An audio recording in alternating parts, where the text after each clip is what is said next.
ડભોઈ તાલુકાના સાઠોદ ગામ પાસેથી પસાર થતી ધાર્યા કેનાલ જર્જરિત, તંત્રની ઘોર બેદરકારીથી ખેડૂતોના મોઢે આવેલો કોળિયો છીનવાઈ જવાની ભીતિ.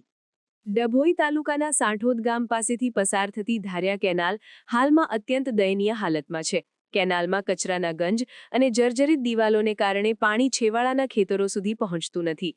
એક તરફ ખેડૂતો કમોસમી વરસાદના મારથી માંડ બેઠા થયા છે, ત્યારે બીજી તરફ તંત્રની નિષ્કાળજીને કારણે શિયાળુ અને ઉનાળુ પાક નિષ્ફળ જવાની ભયાનક સ્થિતિ સર્જાઈ છે.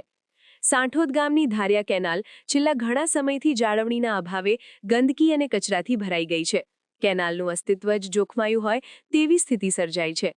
અનેક જગ્યાએથી કેનાલ તૂટી ગઈ હોવાથી પાણીનો વેડફાટ થાય છે અને જે ખેડૂતો સુધી પાણી પહોંચવું જોઈએ તે પહોંચતું નથી. હાલ ખેતરોમાં ઘઉં, કપાસ, દિવેલા, મકાઈ અને તલ જેવા મહત્વના પાકો ઊભા છે. આ પાકોને હાલ પાણીની સખત જરૂર છે.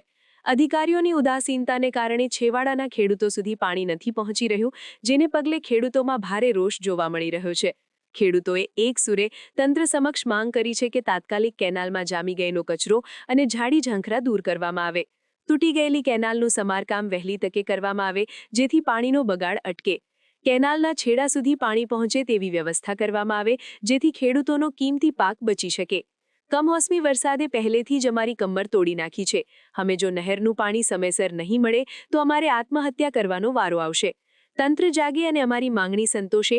જો વહેલી તકે ધાર્યા કેનાલનું રિપેરિંગ અને સફાઈ નહીં થાય તો સાઠોદ અને તેની આસપાસના ગામોના ખેડૂતોને મોટું આર્થિક નુકસાન વેઠવાનો વારો આવશે.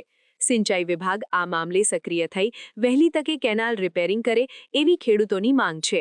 સમાચારની અવનવી અપડેટ જોતા રહો નિખરતા ગુજરાત ન્યૂઝ સાથે. નિખરતા ગુજરાત ન્યૂઝને લાઇક, શેર, સબસ્ક્રાઇબ કરો અને બેલ આઇકન દબાવીને સમાચારની ઝડપી માહિતી મેળવો.